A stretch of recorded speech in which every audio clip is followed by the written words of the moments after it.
સુરતના સચિન વિસ્તારમાં ઇસમો દ્વારા શૂઝની દુકાનમાં તલવારથી હુમલો કરાયો હતો, ત્યારે દુકાન માલિક પર પણ જીવલેણ હુમલો કર્યો હતો. ત્યારે ગંભીર રીતે ઘાયલ દુકાન માલિકને સારવાર અર્થે ખાનગી હોસ્પિટલ ખસેડાયો. આ ઘટના બાદ ફરાર હુમલાખોરની ધરપકડ કરતી સુરત સચિન પોલીસ. સુરતના સચિન વિસ્તારમાં ઇસમો દ્વારા શૂઝની દુકાનમાં તલવારથી હુમલો કર્યો. દુકાન માલિક પર જીવલેણ હુમલો કર્યો. ગંભીર રીતે ઘાયલ દુકાન માલિકને સારવાર અર્થે ખાનગી હોસ્પિટલમાં ખસેડાયો. આ ઘટના બાદ ફરાર હુમલાખોરની ધરપકડ કરતી સચિન પોલીસ ઘટનાનું રિકન્સ્ટ્રક્શન કરવામાં આવ્યું. આરોપીઓ સાથે રાખીને ઘટના સ્થળે લઈ જઈ પોલીસે તપાસ કરી હતી. સચિન પોલીસ સ્ટેશન એરિયામાં એક 2 દિવસ પહેલાના બનાવ હતો.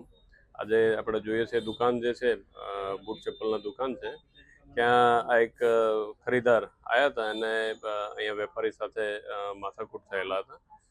તો એ બાબતે ઉશ્કેરાઈ જઈને અને ઘરે જઈ પછી પોતાના ગાડી લઈ અહીંયા આવી અને વેપારી અને એના દીકરા ઉપર તલવાર વડે હુમલો કરેલો હતો.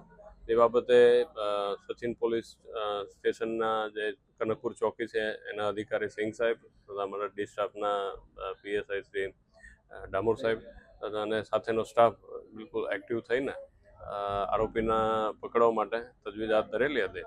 આરોપી જે તે સમયે નાસી ભાગી ચૂક્યો હતો, પરંતુ મહેનત કરતા એને પકડી પાડેલ હતા. અને આજરોજ જે બનાવ બન્યો હતો એ સ્થળ ઉપર એના રિકન્સ્ટ્રક્શન પંચનામાના કામે હાલ અત્યારે અમે સ્થળ ઉપર છે.